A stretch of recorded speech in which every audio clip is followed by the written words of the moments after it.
XSL's magazine has a great article out right now in which they are talking about the current state of lyricism, and they talk to a few people, or actually a number of people, about that. One of the ones that caught my attention, because I think he makes really points, is Styles P.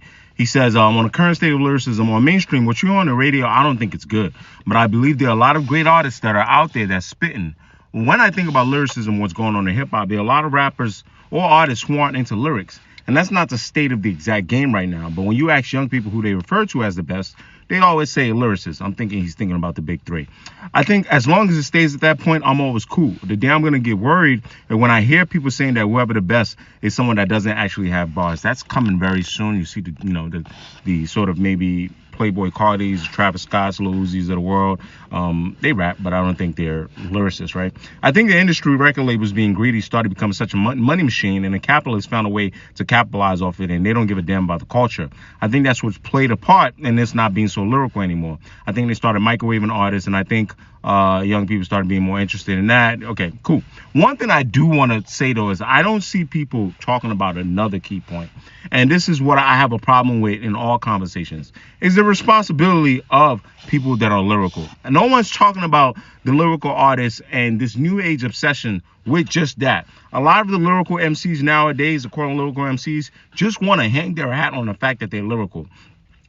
They don't want to keep up with the times. They don't want to incorporate new sounds. And quite frankly, some of them make very boring songs. Okay, well, I think in comparison to Styles P days and before and so on and so forth, is you had MCs back in the day who were lyrical. Now, to Styles' point here, who I think went through artist development and or could be, partnered up with an R&B singer, had to check everything through an A&R, and we kind of make sure we create a great project around you, right? I think, you can look at guys like maybe Fabulous, just kind of those type of MCs, right? And even Styles P himself, right? And I think that what's happening nowadays is because you're not seeing that type of world anymore. Like he said, the labels are looking for what's popping, etc.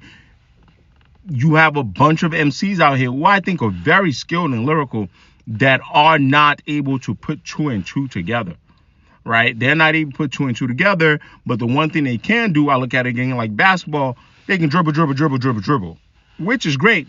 But you still got to get to the basket, dog. You still got to be able to come off screens. You still got to be able to shoot three-pointers.